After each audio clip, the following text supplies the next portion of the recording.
네, 안녕하세요. 김호희TV입니다. 오늘 황교안 당대표가 보수 통합을 내걸고 긴급히 기자회견을 했습니다. 이것에 대한 말씀을 간략히 드리려고 합니다. 아직까지 김호희TV의 구독자가 아니신 분께서는 꼭 구독 버튼을 눌러주시고 좋아요 버튼도 꼭 눌러주시길 부탁드리겠습니다. 먼저 황교안 당대표가 오늘 어떻든 간에 보수 대통합 이런 것을 얘기를 하면서 굉장히 긴 얘기를 했어요. 그러나 정말 안타깝게도 알맹이는 별로 없어 보인다. 내용이 뭐 딱히 소개할 만한 내용도 별로 없어요. 질의응답도 그냥 넘어가는, 어떻게든 이 상황을 뭔가 기자들이 질문을 했을 때 이것에 대해서 내가 돌파를 하면서 명확하게 국민들에게 메시지를 전달하기 위해서 나왔다기보다는 좀 피하는 모습, 어떻게든 좀 질문을 피하려고 하는 모습을 보이는 걸 보니까 뭔가 좀 나약한 그런 모습이 아니었나. 보수 대통합이라는 것을 기지를 들고 나왔는데 그 내용은 별로 없고 기자들의 질문에는 오히려 회피를 하려고 하는 모습을 보여서 좀 안타까웠다. 이런 말씀을 드립니다. 보수 대통합하니까 유승민, 유승민 의원이 좀 떠오르고 있어요. 그런데 유승민은 지금까지 이런 생각을 많이 할 것 같아요, 사람들이. 유승민은 도대체 왜 아직까지도 저렇게 버티고 서 있는가? 쟤 뭐야? 쟤 왜 계속 버티는 거야? 박근혜 대통령을 탄핵을 하고 박근혜 대통령을 배신했던 이 배신의 정치인 유승민은 왜 계속해서 그 자리를 지키고 있는가? 뭘 믿고 저러지? 이런 생각을 하는 사람들이 많을 텐데 유승민은요, 어떻든 간에 대선 후보 지지율이 5% 정도가 나오고 있습니다. 꾸준히 뭐 오르락내리락 하고 있지만 5% 안팎을 계속 유지를 하고 있어요.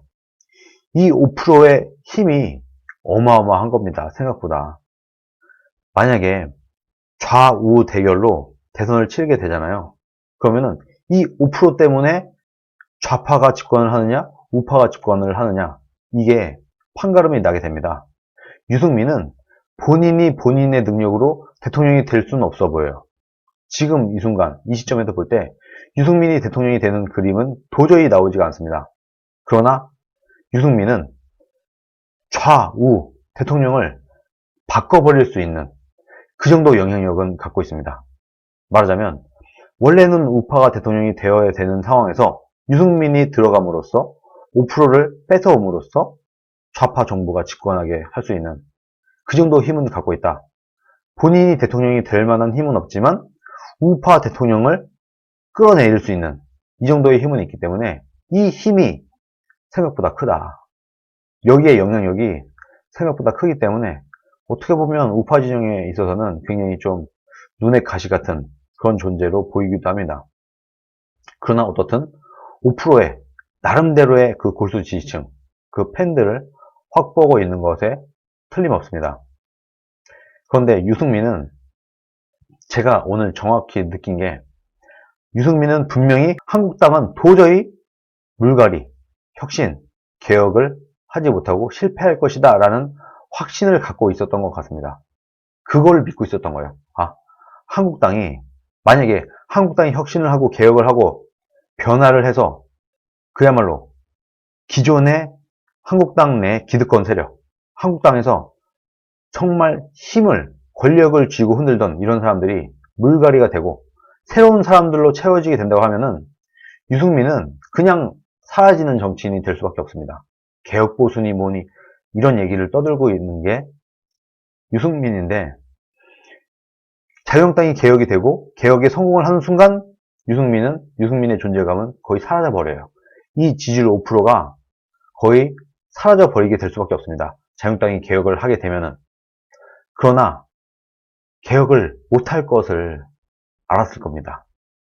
도저히 구조상 자유한국당이라는 조직은 새누리당 그 조직은 도저히 개혁이 불가능한 거야 라고 아마도 유승민은 확신을 하고 있지 않았나. 그리고 오늘 그것이 증명이 된 날이었다. 저는 그렇게 봅니다. 제가 누누이 말씀드렸던 게 있어요. 자유한국당이 개혁을 하고 혁신을 해야 된다. 이것이 첫 번째다. 자유한국당이 해야 될 첫 번째는 개혁과 혁신입니다. 그러면은 개혁은 뭐냐? 개혁이란 말이 도대체 뭐냐? 소위 기존 세력들이 물러나고 새로운 사람들로 대체되는 거. 새로운 사람들이 자유한국당의 주도 집단으로 나서게 되는 거. 이것을 개혁이라고 부릅니다. 그렇게 만들어야 되는 거예요. 말하자면 물갈이를 해야 되는 거죠. 기존에 힘을 갖고 있던 사람들이 물러나는 거. 그리고 새로운 사람들로 그 자리를 채우는 거. 이것을 개혁이라고 합니다. 물갈이의 폭은 클수록 좋아요. 그러나 제가 볼 때는 적어도 30% 이상은 해야 된다 라고 보고 있습니다. 특히 탄핵당한 세력들, 박근혜 대통령이 탄핵을 당할 때 그때 가장 큰 권한을 쥐고 흔들었던 사람들은 탄핵에 대한 책임을 지는 모습을 보이기 위해서라도, 책임 정치를 국민들에게 보이기 위해서라도 물러나는 게 맞는데, 이분들이 지금 자유한국당의 주요 요직을 차지하고 있고 자유한국당의 핵심이 되어 있습니다. 말하자면 국민들이 볼 때는 탄핵 당했던 그때 그 모습 그대로를 유지하고 있는 자유한국당의 모습을 일반 국민들은 보고 있는 상태다. 그럼 두 번째가 뭐냐? 문재인 정부 비판입니다. 그런데 지금 선호가 바뀌었어요. 최근에 자유한국당을 보세요. 개혁, 혁신, 변화 이런 거는 어디 가버리고 문재인 정권과 싸우는 거. 자유한국당이 왜 있지? 일반 국민들한테 물어보세요. 자유한국당이 왜 있는 것 같나? 문재인 정부와 싸우기 위해 있는 것 같아요. 정당이 국민들에게 비전과 희망을 주는 게 아니라 문재인 정부와 싸우는 것을 첫 번째로 갖고 있다. 그러면은 일반 국민들은 이런 모습에 통치의 정당성을 부여하지 않습니다. 제가 그래서 첫 번째가 개혁이고 두 번째가 문재인 정부 비판이라고 얘기를 하는 거예요. 자유한국당이 개혁을 하지 못한 상태에서 백날 문재인을 비판한들 국민들의 공감을 이끌어낼 수가 없다라는 겁니다. 이것을 모르면 백날 문재인 정권과 싸우더라도 자유한국당이 재집권에 성공할 수 있는 가능성은 거의 없을 것이다. 저는 그렇게 확신을 합니다. 생각을 해보세요. 문재인 정권이 어떻게 집권을 했나요? 물론 거짓말로 집권했고 뭐하고 다 좋은데 일반 국민들이 볼 때는 자유한국당이 못했기 때문에, 자유한국당이 마음에 안 들었기 때문에, 그리고 두 번째 자유한국당 내에 있는 세력들이 싸우느라고 분열돼서, 보수가 분열돼서, 이 두 가지 이유예요. 국민들이 당시 새누리당 그리고 당시 박근혜 정부에 만족을 하지 못했다. 싫었다, 싫어했다. 박근혜 정부와 새누리당을 싫어했다. 이게 첫 번째. 두 번째, 새누리당이, 보수 진영이 분열됐다. 이 두 가지 때문에 정권이 교체가 된 겁니다. 문재인 정권이 집권을 하게 된 거예요. 그러면 반대로 이 두 가지를 돌려놔야 된다. 보수가 뭉쳐야 되고, 보수가 분열돼서 졌으니까 보수가 뭉쳐야 되고, 또 하나, 국민들이 싫어했다. 새누리당과 박근혜 정권에 있는 사람들 싫어했다. 그럼 어떻게 해야 되느냐?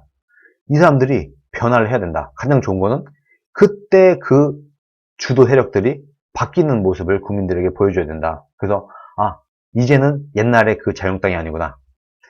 탄핵을 우리가 싫어했던, 우리가 싫어서 정권을 교체했는데 우리가 싫어하던 그때 그 새누리당이 더 이상 아니구나 라는 모습을 국민들 앞에 보여줄 수 있어야 된다는 겁니다. 이 두 가지예요. 우리가 싫어해서 버렸던 새누리당이 더 이상 아니구나. 이 상태라고 하더라도 보수가 분열되면 선거에서는 지게 되는 거니까 보수가 분열하지 않고 하나로 뭉쳐지는 거. 이 두 가지 조건을 만족을 하게 되면은 문재인 비판을 안 해도 그래도 보수가 재집권을 할 수 있는 겁니다.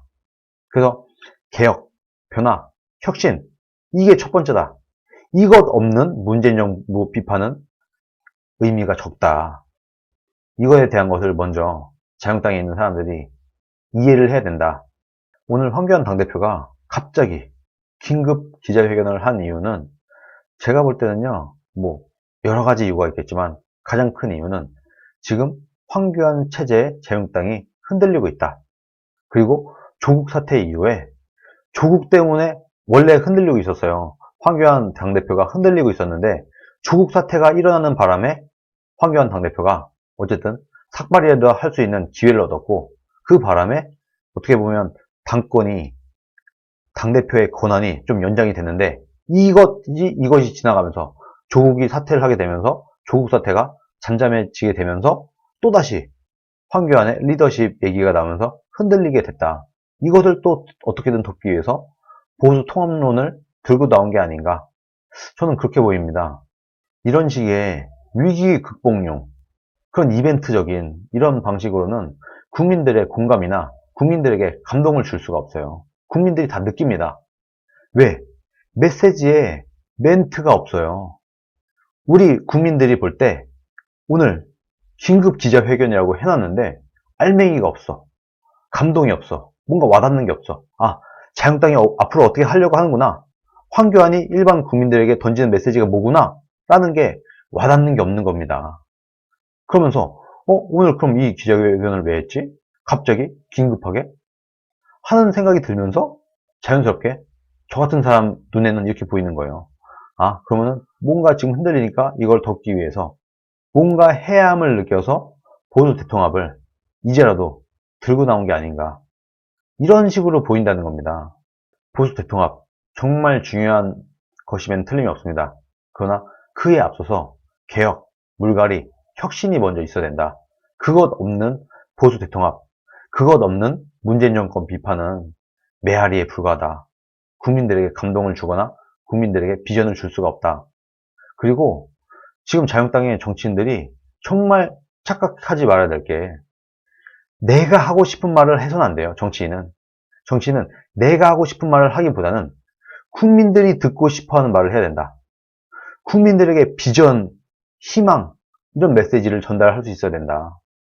너무 정치에 빠져서 내 주변에서 나한테 하는 얘기에 빠져서 정말 이 광화문 거기에 나와 있는 애국 시민들의 눈에만 들려고 할 게 아니라 일반 국민들의 가슴속에 파고드는 비전과 희망의 메시지를 전달을 할 수 있어야 되는데 그 시작은 자유한국당의 개혁과 변화와 물갈이부터 되어야 된다. 그 전에는 아무리 좋은 얘기를 해도 감흥이 없고 아무리 좋은 멘트를 날려도 와닿지가 않을 것이다. 일반 국민들의 가슴속에는. 저는 그렇게 생각을 합니다. 오늘 방송 여기까지 하도록 하겠습니다. 감사합니다.